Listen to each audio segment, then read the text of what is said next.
शौर्य और बलिदान वाली अपनी superhit film Uri the surgical strike से पहले फिल्म मेकर आदित्य धर ने एक प्रेम कहानी लिखी थी, रात बाकी। होने को तो यह आदित्य की डेब्यू फिल्म थी जिसे वह कटरीना और फवाद खान के साथ बनाने वाले थे, मगर होने को कुछ और मंजूर था। तभी उरी अटैक हुआ और पाकिस्तानी होने के कारण फवाद सबकी आंखों की किरकिरी बन गए। उन पर वैन लग गया और यह फिल्म बंद हो गई। मगर उसी उरी हमले और सर्जिकल स्ट्राइक पर आदित्य ने अपनी नई फिल्म लिखी जो उनकी पहचान बन गई। साथ ही उन्हें अपना प्यार और अपनी पत्नी यामी गौतम भी मिली, जिन्हें वह 11 साल पहले लिखी प्रेम कहानी की हीरोइन बनाकर धूमधाम से वैलेंटाइन डे पर लेकर आए हैं। तो आइए दोस्तों, धूमधाम फिल्म को एक्सप्लेन करते हैं। वीडियो अगर अच्छा लगे तो वीडियो को लाइक करके चैनल को सब्सक्राइब जरूर कीजिएगा, ताकि आपको इसी तरह के लेटेस्ट और फ्रेश कंटेंट मिलते रहे। तो फिल्म की शुरुआत होती है मुंबई से, जहां पर कि हम रात का समय देख पाते हैं, जहां कुछ लुटेरे जो हैं वो कुछ लोगों पर हमला कर देते हैं जिनके पास 10 करोड़ रुपए थे।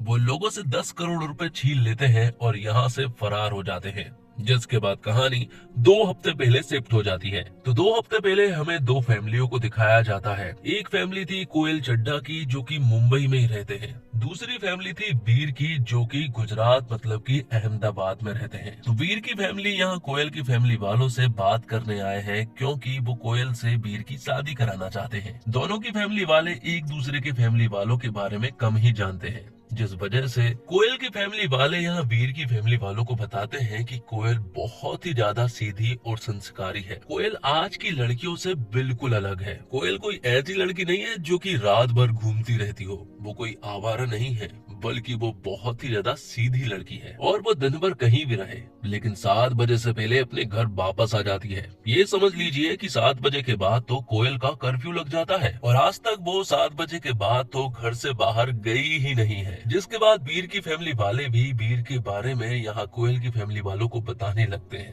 कि वीर जो है ना, वो बहुत ही ज्यादा एटीट्यूड वाला लड़का है। लड़कियां तो उस पर मरती है और होने को तो ये हमारा बिजनेस भी संभाल सकता था, लेकिन यहाँ हमारा वीर जिद पर अड़ गया कि वो बनेगा तो एनिमल डॉक्टर ही बनेगा। इसलिए उसे एनिमल डॉक्टर की पढ़ाई की और एनिमल डॉक्टर बन गया। साथ ही वो वीर के बारे में ये भी बताते हैं कि वीर ना बहुत गुस्से वाला है। ऐसा नहीं है कि वो कोई खराब है, बल्कि जब भी वो कहीं पर गलत होता हुआ देखता है तो वो लोगों पर टूट पड़ता है। कल ही तो वीर ने 2 लोगों को पीटा था जो कि लड़कियों को छेड़ रहे थे। वीर की तारीफ सुनकर वीर भी बहुत ज्यादा खुश हो रहा था और कोयल और वीर को आपस में बात करने का मौका ही नहीं मिल पाता, क्योंकि तभी यहाँ पर पंडित आ जाते हैं और वो दोनों की कुंडलियां मिलाते हैं, जिनमें 36 में से 33 गुण तो मैच हो रहे थे। लेकिन पंडित जी यहाँ पर कुंडली के बारे में एक बात और बताते हैं कि शादी जो है वो 2 हफ्ते के अंदर ही होनी चाहिए, क्योंकि अगर 2 हफ्ते के अंदर नहीं हुई तो मैंने लड़के की कुंडली देखी है, अगर 2 हफ्तों के अंदर शादी नहीं हुई तो लड़के की कुंडली में दोष आ जाएगा और फिर 2-2.5 साल तक कोई भी मुहूर्त नहीं है। ये बात सुनने के बाद कोयल के मामा जी खुशबंत कपूर इन सभी लोगों से कहते हैं कि कोई भी प्रॉब्लम नहीं है,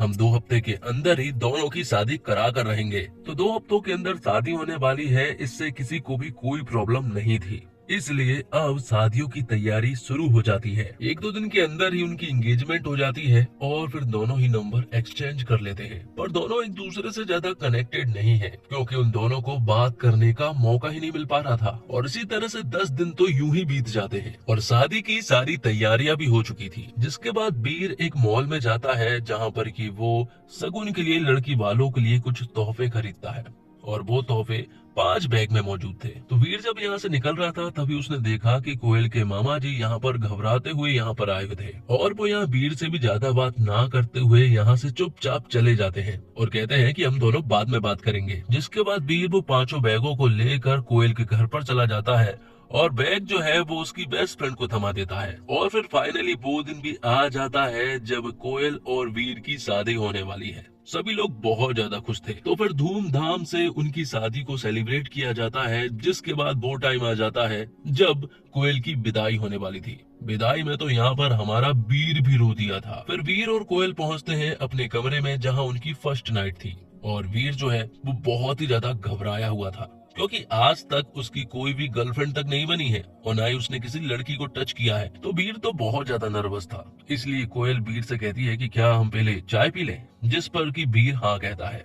तो यहाँ पर कोयल चाय बनाने के लिए चली जाती है, लेकिन तभी वीर देखता है कि गेट पर कोई आया हुआ है। जब वीर ने गेट खोला तो उसने देखा कि दो लोग आए हुए हैं और वो तो सिर्फ एक ही बात बोल रहे थे कि चार्ली कहाँ पर है, चार्ली कहाँ पर है। लेकिन वीर को कुछ समझ नहीं आ रहा था कि आखिर ये सब कुछ क्या हो रहा है। उसे तो ऐसा लग रहा था कि शायद उसके साथ कोई प्रैंक कर रहा है। लेकिन जब उन दोनों ने गन निकाली तब यहाँ पर वीर को समझ आया कि ये कोई प्रैंक नहीं है, बल्कि ये तो सचमुच ही गुंडे हैं और वो किसी चार्ली के बारे में बार बार पूछ रहे थे। तभी यहाँ पर कोयल ने उन दोनों के ऊपर उबलती हुई चाय को फेंक दिया और उनके हाथ से गन भी छीन ली, जिसके बाद कोयल उन दोनों को डराते हुए कमरे से बाहर कर देती है। और अब उन दोनों को समझ नहीं आ रहा था कि आगे करना क्या है। क्या हमें पुलिस को कॉल करना चाहिए या फिर यहाँ से भाग जाना चाहिए। और वो दोनों गुंडे तो उनका गेट तोड़ने में लगे हुए थे। इतना टाइम नहीं है कि पुलिस को कॉल किया जाए, इसलिए किसी तरह से वो लोग बाजू वाले कमरे में चले जाते हैं और एक चुन्नी को नीचे की तरफ लटका देते हैं, जिससे कि उन गुंडों को ऐसा लगता है कि शायद वो लोग नीचे गए हैं। और इसी का फायदा उठाकर कोयल और वीर जो है वो यहाँ से जाने लगते हैं। लेकिन तभी वो गुंडे फिर से यहाँ पर आ जाते हैं, लेकिन लिफ्ट के द्वारा इस बार वो नीचे पहुंच चुके थे और फिर वो सीधा यहाँ से जाने लगते हैं। लेकिन लिफ्ट में यहाँ पर कोयल को एक बात मालूम चलती है कि दरअसल में वीर को तो क्लोस्ट्रोफोबिया है, जिसमें डर के कारण घबराहट होने लगती है अगर वो कहीं एक जगह पर बंद रहे तो। जिसके बाद वो दोनों ही पार्किंग लॉट में पहुंचते हैं जहां पर कि वीर अपनी कार को ढूंढता है। और जब वो यहाँ से जाने लगते हैं तभी वो देखते हैं कि वो गुंडे जो है वो उनके पीछे पड़ चुके थे, लेकिन हमारा वीर कछुए की तरह कार को चला रहा था, जो देखकर यहाँ कोयल को बहुत गुस्सा आ रहा था, क्योंकि अगर इसी तरह से चलता रहा तो वो गुंडे तो हमें पकड़ लेंगे और हमें जान से भी मार देंगे। इसलिए कोयल ड्राइविंग सीट पर बैठ जाती है वीर की गोद में और फिर कोयल कार को रॉकेट की तरह उड़ाने लगती है। और कोयल उन गुंडों को चकमा देने में कामयाब हो चुकी थी, जिस वजह से वो एक जगह पर रुकते हैं और दोनों के बीच में कुछ खास जम नहीं रही थी, क्योंकि दोनों के ही सीक्रेट के बारे में धीरे धीरे चीजें पता चल रही थी। वीर यहाँ पर कोयल से कहता है कि तुमने तो बताया था कि तुम एक सीधी और संस्कारी लड़की हो, तुम तो बहुत तेज हो। कोयल भी कहती है कि मैंने भी सुना था कि तुम एक माचो मैन हो, लेकिन तुम्हें तो क्लोस्ट्रोफोबिया है। ये सुनकर वीर कहता है कि ये कोई बीमारी नहीं है, ये बहुत आम चीज है, लेकिन फिर भी ये सारी चीजें बताना तो चाहिए ना। तभी वीर के पास एक कॉल आता है एक आदमी का, जो कि यहाँ पर वीर से चार्ली के बारे में पूछ रहा था। बात कुछ ऐसी है कि वो गुंडे जो हैं वो वहां पहुंच चुके थे जहां पर कि कोयल और वीर की फैमिली वाले सेलिब्रेट कर रहे थे। वो उससे कहते हैं कि अगर चार्ली हमें नहीं मिला तो हम तुम दोनों की फैमिली वालों को मार डालेंगे। ये सुनकर कोयल को बहुत तेज गुस्सा आया और जब वो अपनी कार निकाल कर यहाँ से जाने लगते हैं तभी वो दो गुंडे वापस आ जाते हैं और इस बार तो उन लोगों ने इन दोनों को पकड़ लिया था और कार की डिक्की में भी बंद कर दिया था। कुछ दूर जाने के बाद वो दोनों गुंडे एक जगह पर रुके और एक ने टॉयलेट की और एक ने चाय पीने लगा। लेकिन तभी यहाँ पर टो ट्रक वाले आते हैं और पार्किंग में कार खड़ी ना होने की वजह से वो लोग इस कार को उठा ले जाते हैं। तभी वीर को मालूम चलता है कि उसके पास मोबाइल फोन है और वो बज भी रहा था। जब वो लोग फोन उठाते हैं तो उन्हें मालूम चलता है किसी संजय रिबेरो का कॉल आया है, जो कि सीआईडी से है और वो उनसे भी चार्ली के बारे में ही पूछ रहे थे। लेकिन वीर को सचमुच ही चार्ली के बारे में कुछ भी नहीं पता था। तब यहाँ पर संजय रिबेरो जो है वो उन्हें सारी कहानी बताते हैं। वो खुशबंद कपूर के बारे में पूछते हैं कि आखिरकार वो कौन है। तब यहाँ पर कोयल बताती है कि वो मेरे मामा जी हैं, पर अब वो आईसीयू में है। जिसके बाद संजय सारी कहानी बताता है। संजय बताता है कि जितने भी लोग तुम्हारे पीछे पड़े हुए हैं वो सारे पुलिस वाले हैं। बात कुछ ऐसी है कि 28 दिसंबर को उन्हें एक न्यूज मिली और वो न्यूज ये थी कि क्रिकेट बुकी के 10 करोड़ रुपए एक जगह से दूसरी जगह पर ट्रांसफर होने वाले हैं।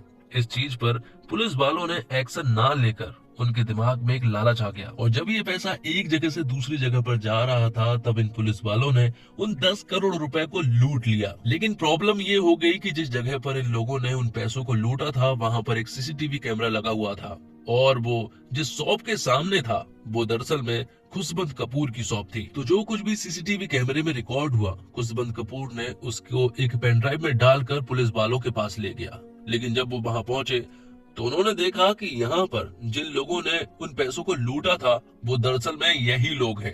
ये देखकर खुशबंद कपूर पूरी तरह से डर गया और वो यहाँ से भागने की तैयारी करने लगा। वो उन्हें चकमा देकर यहाँ से भागने में कामयाब भी हो चुका था। लेकिन जब उन लोगों को इसके बारे में मालूम चला तो वो लोग खुशबंद के पीछे पड़ जाते हैं। वहाँ खुशबंद एक मॉल में पहुंच चुका था जहां पर की मॉल में उनकी मुलाकात वीर से हुई थी और वीर ने तभी ने देखा था कि ये बहुत ज्यादा घबराए हुए हैं और यहीं पर खुशबंद कपूर ने वो पेन ड्राइव जो है वो उन 5 बैग में से किसी एक बैग में डाल दी थी। लेकिन खुशबंद कपूर पकड़ा गया था। पुलिस वालों ने उन्हें टॉर्चर किया, लेकिन खुशबंद कपूर ने कुछ भी नहीं बताया। लेकिन उन लोगों ने खुशबंद कपूर को बुरी तरह से इंजर्ड कर दिया था, जिस वजह से वो हॉस्पिटल के आईसीयू में मौजूद हैं। तो सीआईडी ऑफिसर यहाँ कोयल और बीर से कहते हैं कि चार्ली पेन ड्राइव हमें किसी भी हालत में चाहिए। अगर वो हमें मिल जाती है तो इन सारे पुलिस वालों को हम लोग सजा जरूर दिलाएंगे।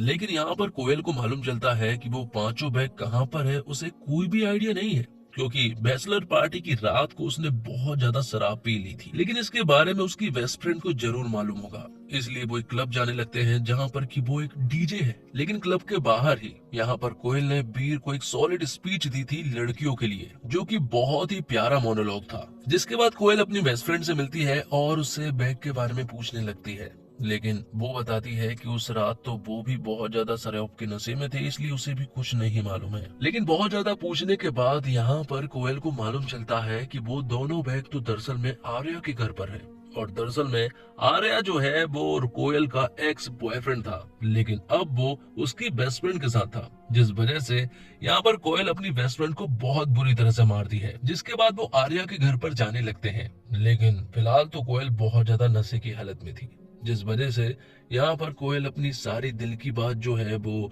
यहाँ वीर को बता देती है। वो बता देती है कि वो नॉर्मल लड़कियों से बिल्कुल अलग है। जैसा तुमने सोचा था मैं वैसी बिल्कुल भी नहीं हूँ, और मैंने तुमसे बहुत सारे झूठ भी बोले हैं। जिसके बाद वीर और कोयल जो है वो आर्या के घर पर पहुंच जाते हैं, जो कि कोयल का एक्स बॉयफ्रेंड है। यहाँ पर आर्या को ऐसा लग रहा था कि शायद कोयल अपनी शादी तोड़कर यहाँ पर आ चुकी है, लेकिन उसे नहीं मालूम है कि वो दरअसल में यहाँ पर सिर्फ और सिर्फ बैग ढूंढने के लिए आई है। आर्या के पास 2 बैग थे। उन दोनों बैग को चेक करने के बाद उन्हें वो चार्ली पेन ड्राइव तो वहां नहीं मिला, जिस वजह से वो यहाँ से चले जाते हैं। जब वो बाहर बैठे हुए थे तब यहाँ पर बीर और कोयल आपस में बात करते हैं। बीर कहता है कि शायद तुम्हें अकेला रहना पसंद है, इसलिए हम डिसाइड करेंगे कि हमें आगे क्या करना है, कि हमें साथ रहना है या फिर हमें डिवोर्स लेना है। और जब वो यहाँ से जाने लगते हैं तभी बीच रास्ते में वो दोनों गुंडे फिर से उनके सामने आ चुके थे और वो उनसे फिर से चार्ली के बारे में पूछ रहे थे।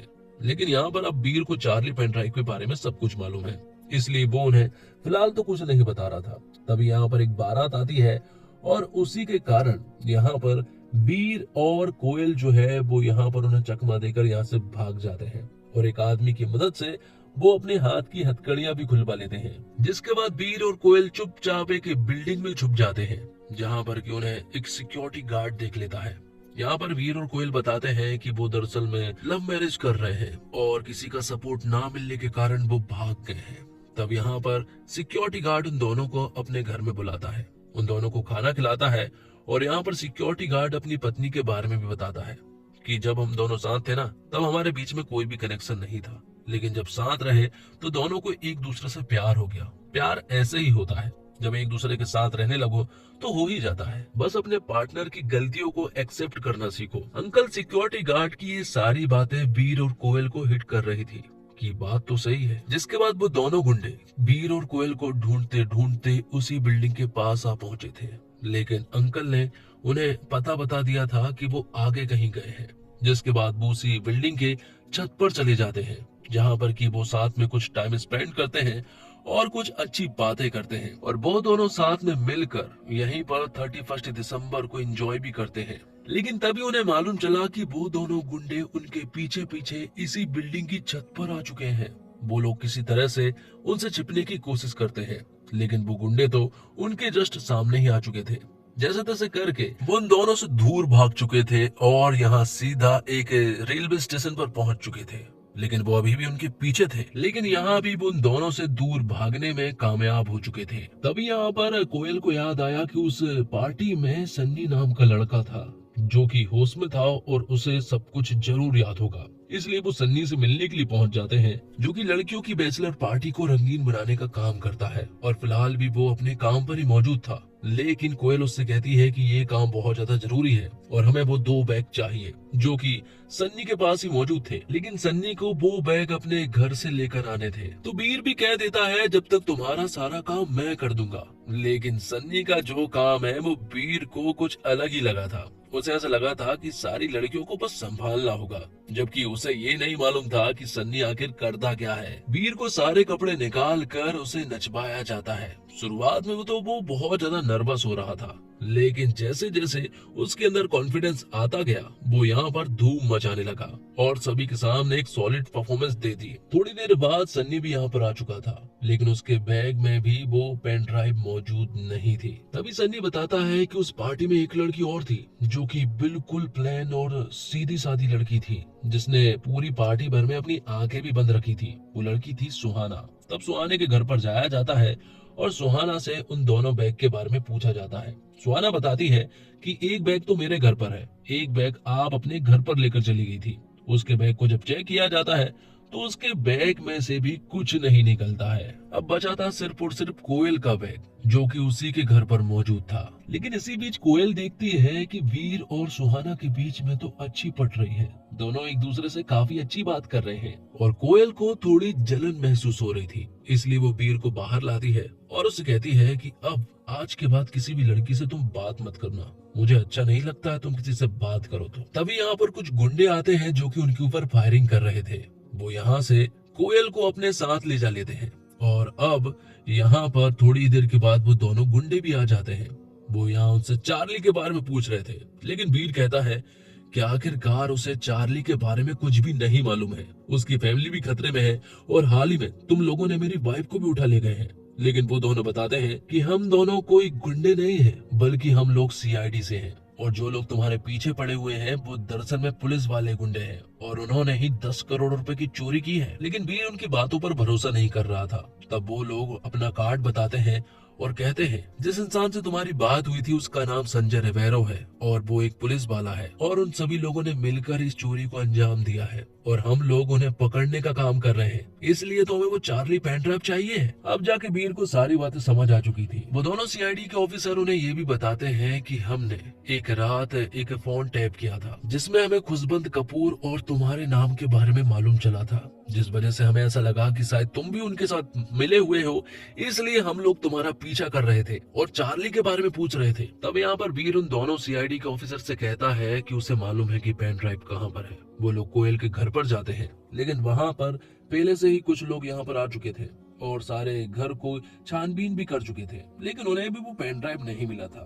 तब जाकर वीर अपना दिमाग लगाता है कि यहाँ पर ठुसी नाम का एक कुत्ता है जो कि किसी भी चीज को खा जाता है और उसे कल रात ही मालूम चला है कि ठुसी ने 2 दिन से पॉटी नहीं की है। तब जाकर वीर को ये बात समझ आती है कि दरअसल में पेन ड्राइव जो है वो ठुसी के पेट में है, क्योंकि वो उसने खा ली थी। तो वहीं दूसरी तरफ यहाँ पर कोयल और वीर की फैमिली वालों को उस पुलिस वाले गुंडे ने अपने पास रखा था। लेकिन तभी यहाँ पर पुलिस ऑफिसर मतलब सीआईडी के ऑफिसर्स आ जाते हैं और वो उस पुलिस वाले गुंडे को भी अरेस्ट कर लेते हैं। तो अब संजय ने वीर को एक खुफिया अड्डे पर बुलाया था पेन ड्राइव लेकर, जिस वजह से सीआईडी का ऑफिसर वीर से कहता है कि तुम वहां जाओ, तुम्हारी शेरवानी पर हमने एक पेन लगाया है जिसमें हमें आवाज भी सुनाई देगी और वहाँ जो कुछ भी चल रहा है वहाँ की सारी चीजें भी दिखाई देगी और अगर कुछ प्रॉब्लम हो तो तुम्हारा कोड होगा, रिश्ते में तो हम तुम्हारे बाप लगते हैं। जिसके बाद वीर जो है वो उस खुफिया अड्डे पर जाने लगता है। लेकिन तभी हम देखते हैं कि जिस कंटेनर में सारे सीआईडी के ऑफिसर मौजूद थे वहां एक ट्रक आकर खड़ा हो जाता है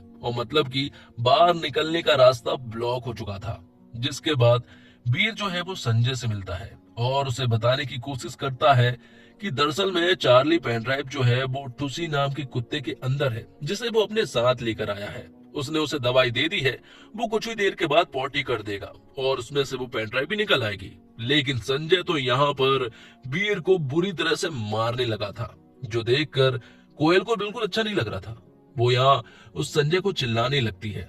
तब संजय कोयल के पास जाता है और उसे भी एक जोर का चांटा लगाता है।